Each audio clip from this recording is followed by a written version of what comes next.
21 जुलाई को शुरू हुए मानसून सत्र का आज आखिरी दिन है। बिहार में वोटर लिस्ट के विशेष गहन पुनरीक्षण और ऑपरेशन सिंदूर पर प्रधानमंत्री के बयान की मांग को लेकर सत्र का ज्यादातर हिस्सा हंगामे से भरा रहा। आज आखिरी दिन भी हंगामे के आसार हैं। आज उन 3 बिलों पर फिर से हंगामे के आसार हैं जो कल गृह मंत्री अमित शाह ने पेश किए। इस बिल में यह प्रावधान है कि 5 साल या ज्यादा सजा के मामले में अगर प्रधानमंत्री, सीएम या मंत्री लगातार 30 दिन तक गिरफ्तार रहते हैं तो उनकी कुर्सी चली जाएगी। कल भी इस मुद्दे पर सदन में हंगामा हुआ। This government is hell-bent on creating a police state. This bill opens the door for political misuse. What is the undue haste and urgency in bringing such a constitutional amendment bill?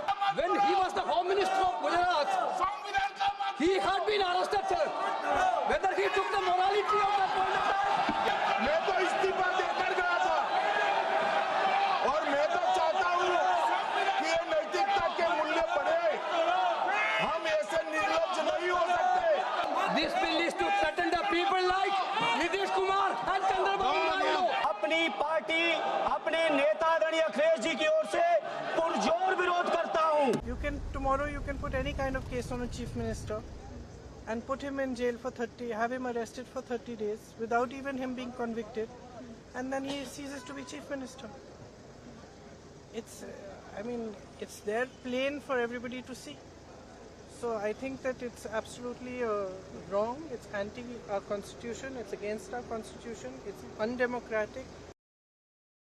तो विपक्ष को ये रास नहीं आ रहा है क्योंकि जांच एजेंसियों पर लगातार वो आरोप लगाते ही रहे हैं कि वो फिर परेशान करने के लिए मुख्यमंत्री, मंत्रियों को किसी भी केस में अंदर डाल सकते हैं और उसके बाद उनके जो पद है वो भी चला जाएगा। तो इसको लेकर लगातार हमने कल भी किस तरह हंगामा सदन में हुआ। हालांकि उस समय सिर्फ बिल पेश किया गया था, बिल को जेपीसी के पास भेज दिया गया है और ऐसे में इस पर चर्चा के लिए सरकार तैयार है, इस पर अगर कोई सुधार है उसके लिए तैयार है, लेकिन विपक्ष किसी तरह से इसको लेकर आगे बढ़ना नहीं चाहता और इसीलिए कल हमने हंगामा जबरदस्त देखा था। और आज राज्यसभा में जब पेश किया जाएगा तो मान के चलिए कि आज भी जबरदस्त हंगामा इसको लेकर होना ही है क्योंकि विपक्ष इस बिल को लेकर बिल्कुल भी राजी होने के मूड में नजर नहीं आ रहा है।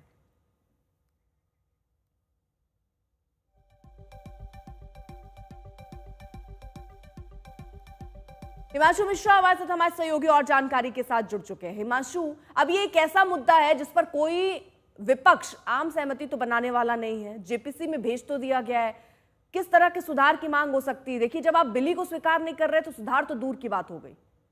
देखिए, इस पे 2 चीजें विपक्ष को भी समझनी होगी। सरकार की भी ये मंशा है। सरकार ये चाहती है कि इस बिल पर जो है विपक्ष एक्सपोज हो जाए। जिस तरीके से दिल्ली के अंदर आपने देखा होगा, अरविंद केजरीवाल जब जेल गए या मनीष सिसोदिया जब गए या तमिलनाडु के एक और मंत्री जो है जब वो जेल गए तो उन्होंने अपने मंत्री पद से इस्तीफा नहीं दिया। दिल्ली तब भी जो है केंद्र सरकार इस बिल को लेके आने चाहती थी लेकिन तब नहीं लेके आई। उनको तब ये मैसेज जाता है कि वो सिर्फ आम आदमी पार्टी के खिलाफ ये जो है बिल लेके आ रही है।